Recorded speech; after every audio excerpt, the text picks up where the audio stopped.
This is Amplifyou, the podcast about you discovering your message and broadcasting it to the world. If you're a coach, author, or speaker, you'll want to tune in. If you're looking for the best return on your time investment to get your message out to the world in a bigger way, we're giving you full access and behind the scenes look of how we're running our podcast, how our clients have found success, and what you can do to launch your podcast today. The world needs your message. I'm Michelle Abraham, the host. Join my family as we unleash your unique genius and find the connections you need to launch your adventure today. Join us and let's get amplified. Hello, Amplifyou family. Michelle Abraham here today. I'm super excited. I have a behind the mic interview with you with a very special podcaster. I was on her show not too long ago. I had such a blast. I'm like, Annie, got to bring you on Amplifyou. So please let me introduce you to Annie P. Ruggles. She is the host of the podcast that is amazing. And it's called Too Legitimate to Quit. Yes. And I know there must be some MC Hammer fanning you somewhere, Annie, because that is too awesome to not be an MC Hammer fan. So first of all, welcome, Annie, and then I'll tell everyone else a little bit more about you. Thank you. Thank you for having me. I am so excited to get to share time with you again. Yes, so awesome. I'm really excited. So guys, let me tell you a little bit more about Annie. So Annie harnessed her Hulk-like disdain for hard sales and tacky self-promotion and overly competitive sleazeballs. I love that. That's really descriptive. As an inspiration to help people find better ways to grow their small businesses. So she's the founder of the Non-sleazy Sales Academy, and she's guided hundreds of people in making deeper connections, lasting impressions, and friendlier, more lucrative transactions and conversations. So her pride and her joy is her podcast, which I mentioned before, is called Too Legitimate to Quit, which is instantly actionable small business strategies with a pop culture spin. So Annie, I had so much fun in your podcast. We did a twist on like Back to the Future, yes, and it was so much fun. So what the heck, like how did you merge pop culture, small business talk, and make your podcast so fun? Oh, thank you. Thank you for all of the compliments tucked into that question. Hey. And yes, to go back to what you said, I do love me some MC Hammer. I do have a dream. Podcast land, help me make this happen. I have a dream that someday my podcast will have a soundbite that says, I'm MC Hammer and I endorse this podcast. Let's make that happen, nice. Y'all. But in terms of the idea for the show, I'd wanted to podcast forever. I mean, if you're listening to this show, so have you. Right? Mm-hmm. Or maybe you already are. And if so, awesome. But I couldn't come up with what I wanted to do. And before I taught sales, I taught marketing and branding. And so that kind of stuff is a language that I'm fluent in, that I dearly love, and I actually missed talking about. So I thought, should I start a sales-centric podcast or should I broaden it up and start doing just small business strategy in general, because then I can bring on people like you. Then I can bring on people, that are graphic designers or stuff that isn't necessarily so matchy with selling. Mm-hmm. And then I thought, well, what could put my kind of unique stank on it? And I have always sort of loved the idea that inspiration is everywhere. Mm-hmm. And I've gotten great, incredible things out of all of the books that I've read by the giants of entrepreneurship. But I also can turn around and watch an episode of Golden Girls and be like, that's incredible copywriting that Sophia is using to manipulate this scene right now. And I would for me, that was just normal. That was just how my brain went. But I realized in my teaching more and more, I was finding myself saying stuff like, have you ever seen South Park? Have you ever seen The Sound of Music? All the time. And it was always random, but normally it was in that, if I was bringing it up, it was normally in that pop area, right? And so I thought, there's got to be something here. Mm-hmm. So then I wanted to do the show, just me, doing my own, here's my Golden Girls episode, here's my Murder, She Wrote episode, whatever it may be. But then it occurred to me, even though my taste is pretty freaking broad, I don't love everything in the world, and I certainly don't know everything in the world. And so I thought, what if I bring people in to hang out in their zone of genius, share what they want to share, and then force them with me to pull lessons out of something that they love. And that's how the show in its current format was born. I love it. So in the actual show, we do talk about small business talk and strategies. And so we talked a lot, obviously, in my episode about podcasting, Yes. but we also then took a dive into Back to the Future, related it back to business. So how can you just share with us how do you orchestrate that in a podcast episode with your guests? Well, one thing that I do that I've actually been advised against by some people, but I kind of hold steadfast in it, is we don't really talk about the pop culture topic in most episodes until at least 2/3 of the way through. My episodes are longer. They're 45 minutes to an hour, and I understand that's a long time. So I want to make sure that it's in segments or this or that. But the reason why I bring it in, how I bring it in now, is that I always tell my guests, the pop culture is the gimmick, but you are my guest. And the guest is more important to me than the gimmick, right? So when you were on my show, we had the Back to the Future twist. We had a lot of fun with that. But it's not like you and I weren't having fun talking about podcasting before that, right? Right. And so what to me, and I'm so glad you've been on my show so we can use it as a specific example, I want my listeners to fall in love with Michelle Abraham. They probably already love Back to the Future, or if they don't love Back to the Future, they probably have enough of an understanding that they can either turn the episode off at that point because they've gotten what they wanted, or they can be like, oh yeah, isn't that the thing with the DeLorean, with the guy with the hair? I remember that movie. Let's see what they have to say. And then they power through, right? But if I just had the entire episode be like, let's take 10 lessons out of Back to the Future, it would eat you. And I can't have that happen. Interesting. I love the thought that you put into it because I never would have thought about that. That's a great strategy.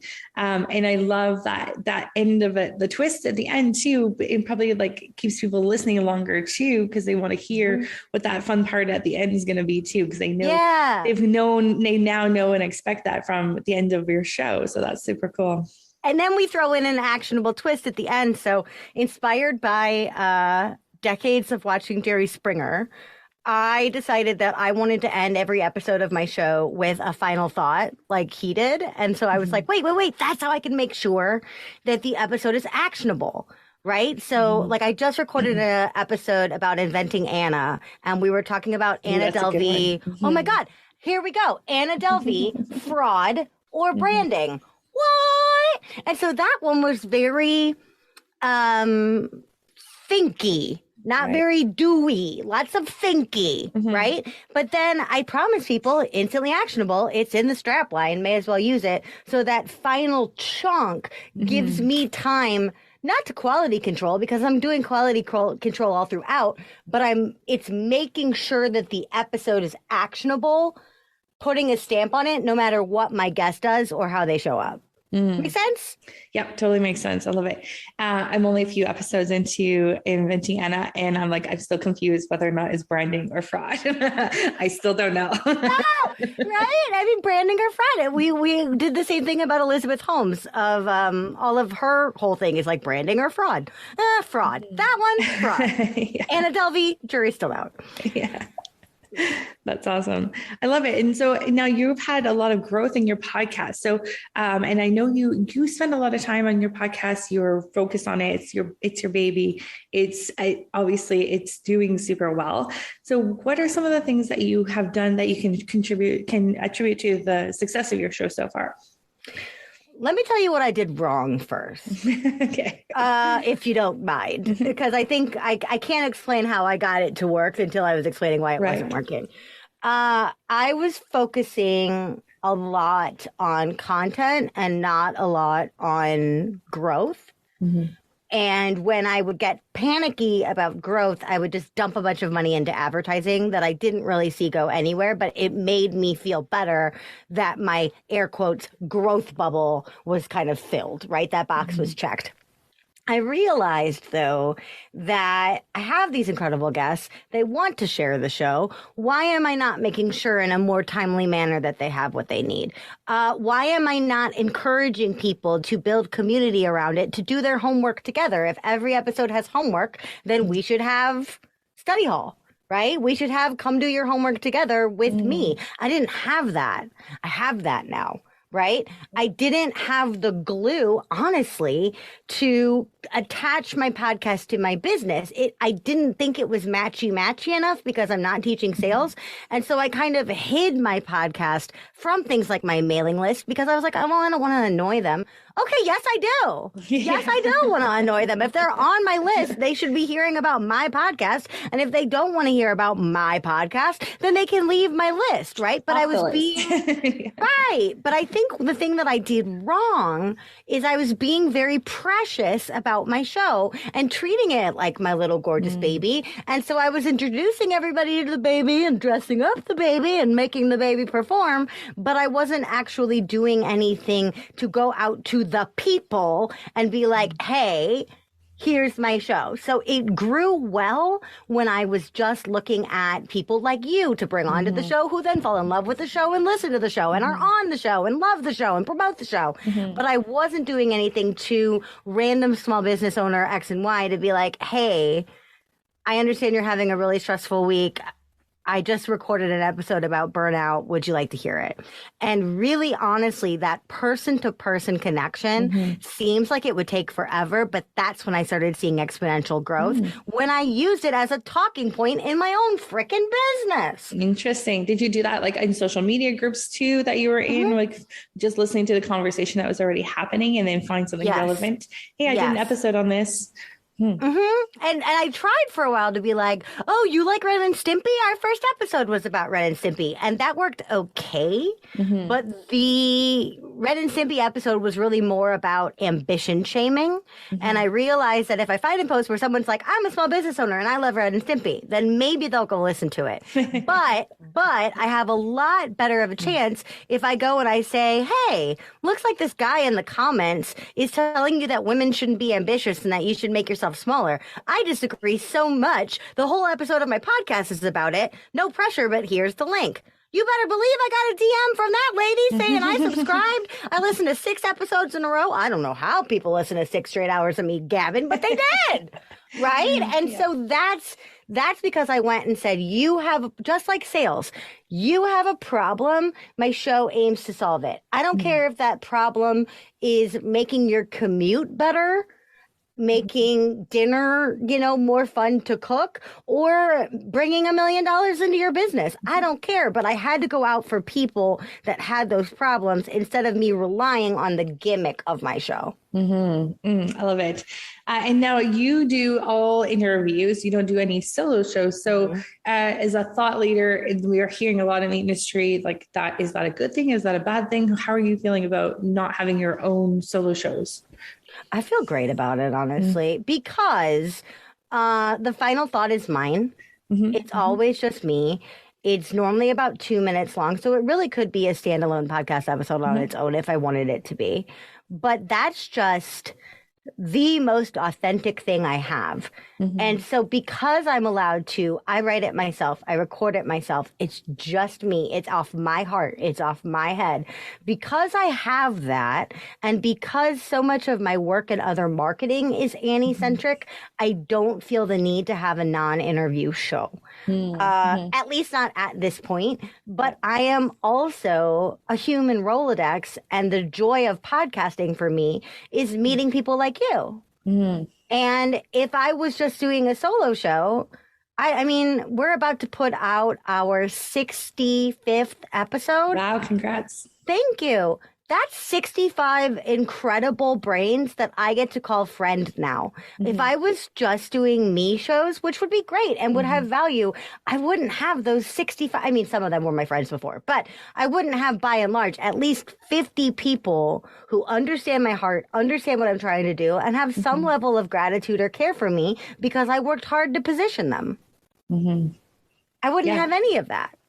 Yeah, well said. And I really, I like that your final thought on your show, I think is a really great idea. And you record those after the episode, not live while the person's there. Yeah.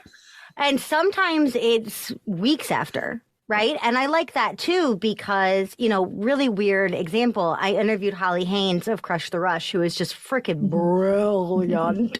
And we talked about the royal family. And when we talked about the royal family, the Harry and Meghan Oprah interview was about to happen, but hadn't happened yet. And so even though I didn't make the whole final thought about it, I said, hey, it's been a couple weeks since that interview. By now, everybody's been all over Oprah and this is up. And is Charles racist? We don't know. But what we do know is that how you show up for your family has to be the most important thing, even when you're running a business. And we saw with Meghan and da-da-da-da-da, so I could tie it in. If I had just recorded it right away, I probably still would have said something like, well, we'll see what they say on Oprah. And it would have come out after the fact, right? So it allows me to have, from both a pop culture and a strategic standpoint, some distance from it so that I come to my episodes fresh and new. So what I do is I send the recording to my editor, the incredible Andrew Sims. I send it to him, just the interview. That's it. No front, no back. He sends me like the mix down, all of these different things. I sit there like I would be any other podcast listener and I listen to my own show. And then I base the final thought and the homework on what comes up for me as a listener to my own show. And I have to remember to turn on kind of my beginner mind and be like, well, you know, make sure that you're not talking about yourself too much on your website. Seems really obvious to me, but it's not to other people who have been told it's all about you, it's all about you, it's all about you. So that's one of the reasons I really like to listen to my show after. And then at this point, you know, I send it back to him Thursday, Friday. The show comes out Monday fresh. I love that. That's a really great strategy so that you're listening as a listener. I know so many people, myself included, I will never listen back to another episode. Really? but if I was doing the final thought, I would think that's a really smart move, because then you're listening with a fresh mind. And like a few days later or a few weeks later, where like you've kind of like let the episode settle, and then you keep listening with new ears and a new mindset, with the intention of getting some homework and some actionables from it too. I think that's really great. Yay, so smart. Thanks. Yeah, Thank you're you. welcome. So much fun, so smart. And, you know, I think one of the things that you do most brilliantly is that you really let your whole personality shine in your episodes. And so talk to us a little bit about that, because I think some people kind of like hold themselves back, or maybe we're only getting a 3/4 of you, and there's a whole much more wild behind that microphone. Oh my God. So I'm so glad you're asking me this, because everyone's been saying like, Annie, you need to be on TikTok. You need to do this. You need to do that. And I'm like, that sounds exhausting. But what I realize is that, like, I refer to myself as a sales muppet. Because I'm very muppety. And what I realize is that one of the things I love about the podcast and recording the interviews is just, I think the number one word people would use to describe me is enthusiastic. And that enthusiasm is genuine. And if I bring someone onto my show, I am genuinely giddy about what they have to share with my audience. And so that comes across. And it's not that we can't keep it real. If someone's talking about, you know, something triggering or traumatic, I'm not going to be like, oh my God, right? Like, tell me more. But most of the time, like when you and I were on, you would drop these like epic, beautiful mic drops. And what could I do? I could sit there and I could be like, well, Michelle, what a beautiful point. That's not what I do naturally. So what I do instead is I go, ah, and like lean away from my mic as much as I can. So what I've started doing is the Annie soundbite of the week. And so what I started doing on TikTok is I pulled up my phone and I go, very deadpan, and I go, the weirdest sound I made on my own podcast this week was this. And then I'll play the sound and I'll be like, want to hear what made me make that noise? Come listen to Too Legitimate to Quit, right? Because I can do that because I'm allowing my enthusiasm to come through. And I'm not worried so much about being, air quotes, professional. Now, it scares me sometimes that with all of my loud, nasal muppetiness, that it might be kind of hard on the listener. So sometimes I try to tone it down a little bit. And then people ask me if I'm not feeling well. You're not feeling good, Annie. You're not so crazy today. You sounded like your episode sounded a little low energy. Are you all right? I'm like, yeah, I just thought your ears might be bleeding after that last week. But, you know, whatever. But for me, it's just, I'm glad it comes across as me, because it is me, because what I'm doing in those interviews is I'm just being totally present. Mm-hmm. And I think that's another thing that I really love about my show is that there's only one scripted question. Mm-hmm. Similar to what we're doing right now, right? Mm-hmm. Like, you know me and I know you. And so we Mm-hmm. have an idea of what we want to talk about. But right now we're wandering through what you think people will need to hear or what comes out my mouth, right? So as such, all I have to do in that, then I don't have to worry about getting from question A to question B to question C to the close. Mm-hmm.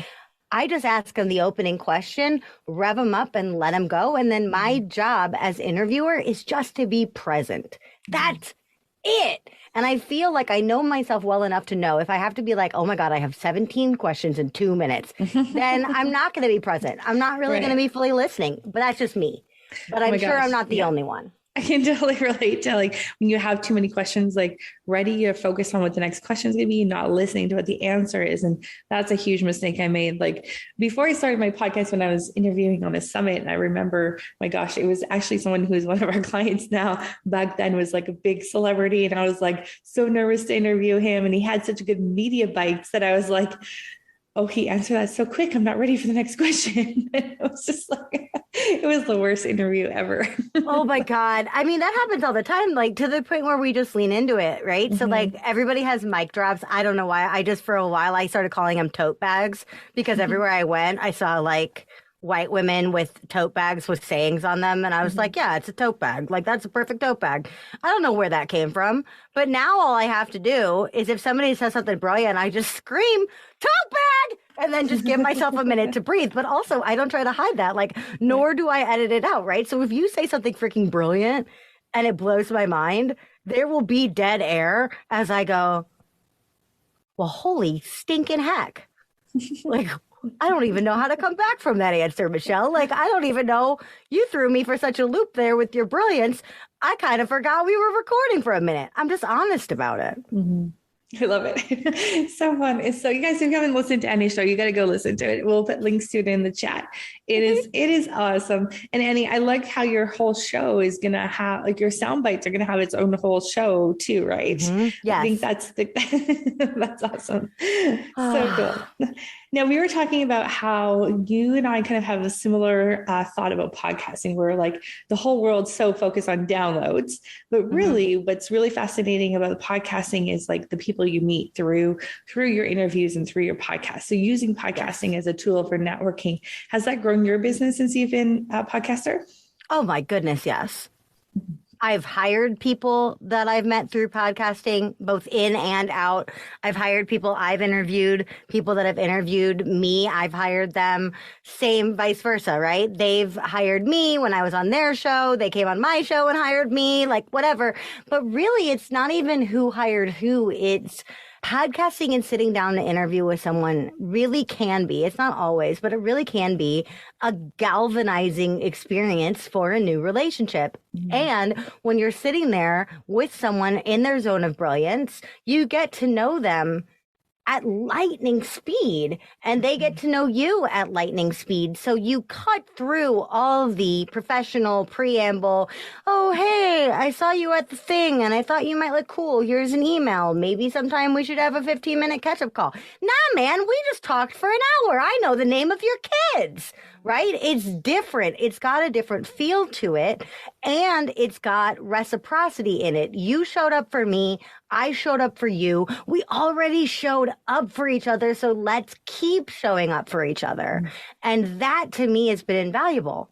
I get more referrals from podcast hosts and guests, right? I get more invitations from podcast hosts and guests. I get introduced to more people because they go, I mean, you and I were just doing this in the pre-chat. Mm-hmm. You should have so-and-so on your show, and you'd be really great on this show. We just do that naturally now. Because if we were all living in the same town, we'd be like, well, let's go down to the corner bar and hang out, and I'll bring a couple friends and you bring a couple friends. We don't. We live all over the world. So what do we have? Podcasting. I love it. Yeah. You said that perfectly. Podcasting is like the now like the after work hangout or the bar on the corner of the street that, friends used to go to. And it's so great. And what I love about the podcasting space too, everyone who's involved in it seems so nice. Like everyone's like very like, let me look out for you. Who else should I connect you with? Who else do you want to, what other shows do you need? What other guests do you need? Everyone's so like considerate and looking out for each other and just like, there's zero competitiveness, even though you have a show and I have a show and we might be in the same space. Like there's no competitiveness, which I love. But your show and my show can be cousins. Your show and my show can be siblings. One of my very favorite things to do is showcase my swaps, right? So when this episode comes out, not only am I going to promote this episode, I also additionally am going to be like looking for a great twofer. Here's me on Amplifyou. Here's Michelle on TLTQ. Bam, right? Here's us times 2. And that feels really good and special and loving and non-competitive. And at the end of the day, non-competitive. Guess what? I'm not going to wake up tomorrow and be Brene Brown. I'm not. I'm not going to have her success by tomorrow. Therefore, trying to have the #1 business podcast for women in the world. And it's not just for women, but like, let's look at ranking, right? I'm never, ever, ever, ever, ever going to beat Joe Rogan. Never, never. I will never. Nor do I want to be. Nor do I want to be. Right? No, but like, that's what if you think that podcasting is a competitive sport, then I hope you realize your competitor is Joe Rogan, because your competitor is not Michelle Abraham. Right. Your competitor is not Annie P. Ruggles. We are collaborators who both love the same medium and have been lucky enough to collaborate with each other. But at the end of the day, I go and listen to other people's podcasts with awe and admiration because I know how much work goes into it. And I want to make sure they get the guests they need. And I want to make sure they get the exposure they need. So I'm name dropping their shows on my show or in my social. It doesn't feel like it's taking anything away from TLTQ to be like, y'all got to go over there to Amplifyou and figure out what they're doing. They got 2 different shows and they're both great. Right? What does that take away from me? Nothing.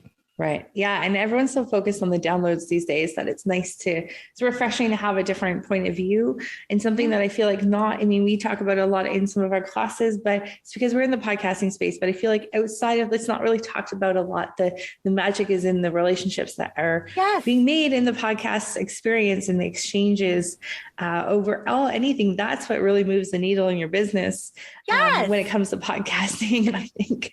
And on the guesting side as well, it's a reason, it's a call to be a guest on a smaller show, right? Like, again, we all want to be on Joe freaking Rogan. I mean, I don't, I know you don't, but, a lot of us want to be on that top 1%, top 5% show. And those shows are great. And those shows have value, right? But the relationship can be just as strong, if not infinitely stronger, when you're one of somebody's first 10 guests. Totally. Yeah. Right? Not to mention that the first 10 episodes usually the most listened to episodes of a podcast. So. Right. And so, as such, people come to me all the time and go, should I pitch for this show? It's this and that. And I go, you should have just stopped with, should I pitch to this show? If you like the show, then the answer is yes. Well, I went on Listen Notes and the listen score is not very high. It's about the relationship. The interview and it going out as marketing is a bonus. Right? Especially if someone is new to podcasting or new to the business. Somebody like you, those little shows, you'd clean up. Yeah. And, it's interesting because it's great. I have one very successful podcast guest that we help him get on shows. And it's interesting, his attitude, different than the other guests that we manage. And his attitude is, I'll get on any show because I will impact someone in their audience. And I'll create a relationship with the host. That's the attitude, which I love, because it's not like about the numbers, and it's not about how many in the audience. Oftentimes those bigger shows too they have a disconnect with their audience. They don't have the same sort of dedicated following as sometimes a smaller show does. So it's interesting, that attitude, and it's just refreshing to hear other people have similar thoughts on how to kind of, navigate your way into relationships. It's like, do you want to be in a relationship with this person? Does this person look like a cool person to hang out with and be friends with? Then yes, pitch them. If not, then don't. Yes. And same on the hosting side.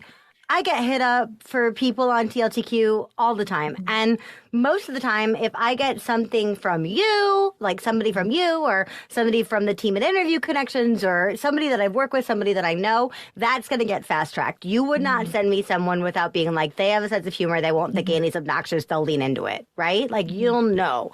But a lot of the time when I do get hit up or if I'm looking around, I don't go to social media metrics first to be like, oh my God, this person only has 400 people on Instagram. Can't put them on my show. They won't share it. Yes, they will. Yeah. Yes, they will. The myth of the big guest is real. I have interviewed some fabulous, very famous people on my show, and they were wonderful guests, and I was an honor to interview them, and they shared the show, and I got maybe 2-3 listens.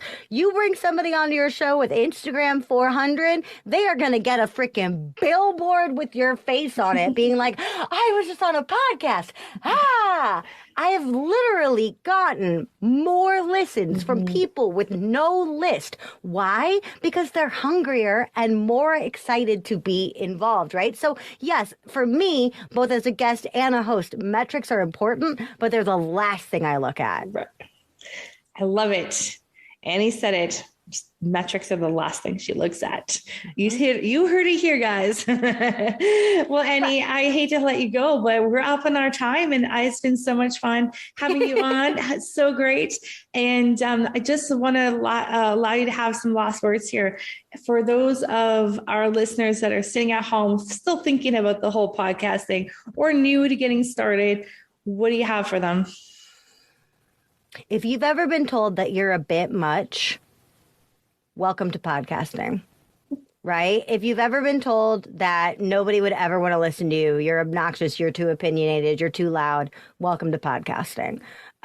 It's an interesting road. Not everybody will get your style, but I would much rather listen to a show like mine where someone screeches in delight than another show where someone holds back. So if you're a bit much, be much, don't hold back. Yes. And let's hear it, Annie. Screech for us.